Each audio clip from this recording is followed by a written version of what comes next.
Verse 86, Sri Vishnu Sahasranaama Stotram. सुवर्णबिन्दुरक्षोभ्यः सर्वभागेश्वरेश्वरः महाह्रदो महागर्तो महाभूतो महानिधिः. This verse has only 7 names. सुवर्णबिन्दुः अक्षोभ्यः सर्वभागेश्वरेश्वरः महाह्रदः महागर्तः महाभूतः महानिधिः. Suvarna Binduhu is one who is having limbs radiant like gold, Shubha, unruffled, unperturbed at any point of time. Sarva Vagishwareshwaraha. He is called the Lord of Lords of Speech. Mahahradaha, the great pond. Mahagartaha, the great chasm. Mahabhutaha, the great being. Mahanidhi, the great abode. All these names will be clear when we go into greater detail. Purnabinduhu is one having limbs radiant like gold. Chandogya Upanishad declares Apranakhat Sarva Eva Suvarnaha Apranakhat Sarva Eva Suvarnaha. He, having a golden body, even to the tip of his nails, Nakha is nail. The great name of the Lord in the Vedic literature is Om, the Omkara, the Pranava, the primordial sound, which consists of Akara, Ukara, and Makara, that is represented by A, U, and Bindu, half sound, Being Omkara Swarupa, the Supreme is always unruffled, undisturbed, unperturbed, Akshobhyaha. Ordinarily, an mortal individual gets disturbed for two reasons. Either subjectively because of the presence of desires, anger, and passions within himself, or objectively by the enchanting dance and presence and attractions of the external world, which has so many beautiful sense objects. Now, the Lord, the Supreme, is always in a peaceful state of perfection. Neither the subjective disturbance of the mind nor the objective persecutions of the sense organs can ever disturb him. His state represents the state of a Sthita Prajna, which is beautifully described in Bhagavad Gita from verse 55 to 72. For instance, in verse 70, Bhagavan compares this state to that of a ocean. Apuryamaणम् अचलप्रतिष्ठम् समुद्रमापः प्रविशन्ति यद्वत् तद्वत् कामायं प्रविशन्ति सर्वे स शान्तिमाप्नोति न कामकामी. Here, the comparison is between a yogi and a sea.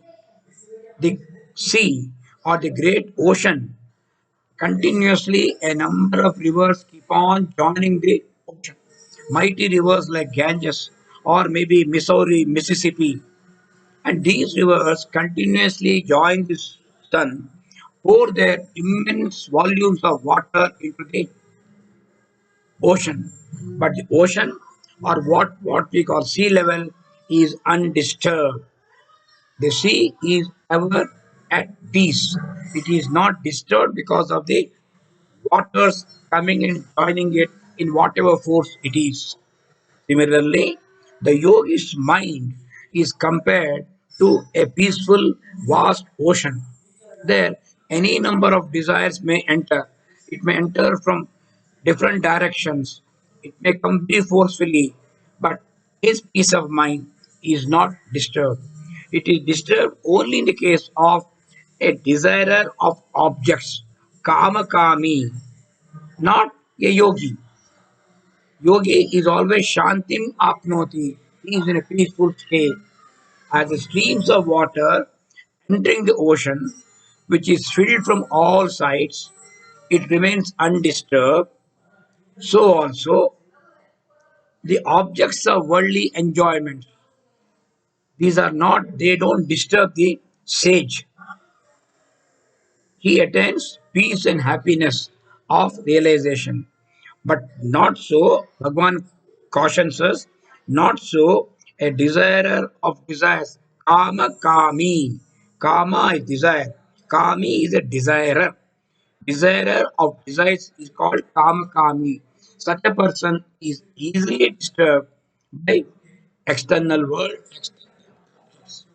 आपूर्यमाणम् अचलप्रतिष्ठम् समुद्रम् आपः प्रविशन्ति यद्वत् तद्वत् कामाः यं प्रविशन्ति सर्वे सः शान्तिम् आप्नोति but न कामकामी. The Supreme is called Sarva Vagishwareshwaraha, is the Lord of speech. Vagishwaraha is Lord of speech. He is the speech. In a, let us see the condition of a human being. The instruments of actions, that is the karmendriyas, instruments of perception, that is gnanendriyas, these cannot act by themselves because they are all made up of inert, lifeless matter. The real animation to all these equipment, to all these indriyas, is given by the inner instruments, antakarana. This is what is mentioned in Kenopanishad. Now, the inner equipment, what we call the mind, intellect equipment, these are the ones, they are in a way, they are the immediate Lord. The mind and intellect are controlling our karmendriyas and gnanendriyas. But the mind, intellect themselves are getting their power. They get animation from the Supreme Being. So there are three levels. First level is the karmendriyas and the gnanendriyas, what we refer to as a gross body, sthula body. This gets activated by the sukshma sharira, the mind and intellect. But the mind intellect itself is getting the dynamism, it is getting animation from the supreme consciousness, what we call the Atma, Paramatma, Jivatma residing in us. Or Vishnu is called Lord of the Lords. First level Lord is the mind. Mind intellect is the Lord of the Indriyas. Lord of the Lords, Lord of the mind is Mahavishnu. The one way we can understand the term Sarva Vagishwareshwaraha. The another meaning of Vagishwareshwara is he is the Lord of the speech. That means normally Vagishwareshwara is a term used for poets, writers, and orators. Vak. They are the controllers of Vak. People who can speak well, who can write well, who can give lectures, extempore lectures well. They are called Vagishwareshwara. Vagishwara. But the Ishvara of the Vagishwara is the Supreme Lord. He is the Lord from whom all speakers, writers, orators derive their strength and power. So the Supreme is called Sarva Vagishwara Ishwaraha. Vagishwareshwaraha. Now he is called Mahapradaha, the great pond. Now in summer, when we are facing the heat of summer, by plunging into a cool swimming pool, we get relief. We feel refreshed. We feel comfortable in the cool embrace of the water from all the sides which we find in a swimming pool. Similarly, Narayana, the Supreme Consciousness, is a sort of a pool which revives us, refreshes us, enthralls us in a state of a mediation. When meditation, when you are doing meditation, when you plunge into that meditation, then it gives us relief. It revives us from the external, what we call tapatraya, the heat of the our own existence, samsara tapatraya. From that, it gives us relief. So the yogis, they often plunge into it through their devotion. They plunge into the springboard of their devotion, and when they come out, they feel cool, clean, and refreshed. So Mahavishnu is called Mahahradaha, great pond. The next name he is called Mahagartaha, great chasm. Great chasm is one, a deep gorge we are not able to cross easily. Deep and wide open space, girth is there, depth is there. We're not able to jump over, cross over it. It is very, very difficult. Now, here the reference is to Maya, because of which what we call Maya is the non apprehension of the supreme reality.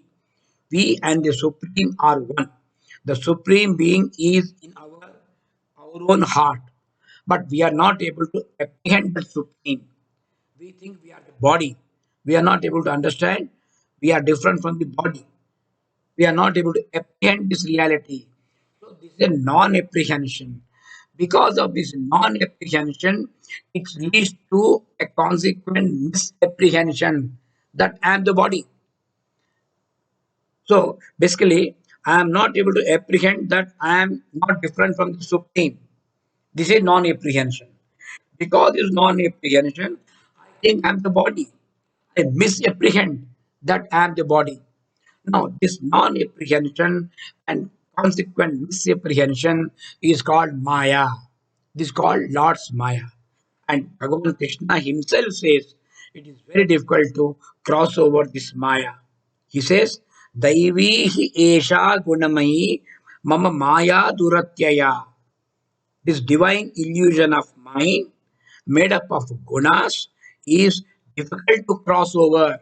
Mama Maya Duratyaya. It is not easy to cross. This is Daivi Maya, divine illusion of me, consisting of gunas. It is because of gunas. But it gives us very good hope. He says, those who seek me, they'll be able to cross this illusion. Mam eva ye prapadyante, only those who seek me, mayam etam tarantite, they will be able to cross over this maya. Daivi hesha gunamayi mama maya duratyaya mameva ye prapadyante maya metam tarantite. Now the word Garta also means chariot. Therefore, the term Mahagarta can also can mean Maharatha, great chariot. The human body itself it can be considered to be a chariot, and the Sarathi who is running this is the great Parthasarathi. He is the source from which even great elements spring forth. So he is called Mahabhutaha. The five elements are called Panchabhutas: Bhumi, Agni, Vayu, Jalam, Akasha. All these five, they are called the five great elements. And from these great elements only, everything else is made up of. This universe, all living beings, all inanimate things, and humans, animals, birds, everything, entire universe. Jada, Stavara, Jangama, Chala, Achala. Everything is made up from these five great elements. And these five great elements themselves spring into existence from the Supreme Being. So he is called Mahabhutaha. Panchabhutas derived from the great being. The great being is called Mahabhutaha. So the entire play of birth and death, what we call integration and disintegration, sanghata, vighata. All these are taking place in his presence with him as the basis. So he is the mighty substratum, mighty superstratum, substratum, display of Maya is taking place. The Lord of Gods is called the Great Being. He is also called Mahanidhi, the Great Abode, the eternal source from which everything springs forth, the infinite substratum upon which the entire play of the finite is conducted in animated suspension. The term Nidhi also means treasure. For Mahanidhi means is the supreme treasure, the richest treasure for all his devotees to seek.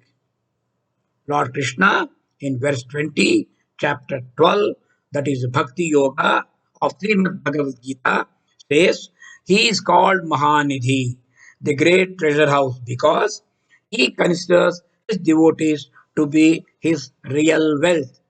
Now he is telling, Etu dharmidam yathoktam paryupasate shraddhana matparamaha bhaktaha tetiva me priyaha. Now he is telling how which devotees are most dear to him. He says those devotees who listen to this verse and who are fully devoted to him and follow as it is being clearly told, they are the extremely clear to him. So with this verse is complete. There are only 7 names in this popular verse. Om Asato Ma Satgamaya Tamaso Ma Jyotirgamaya Mrityorma Amrutangamaya. Om Shanti Shanti Shanti.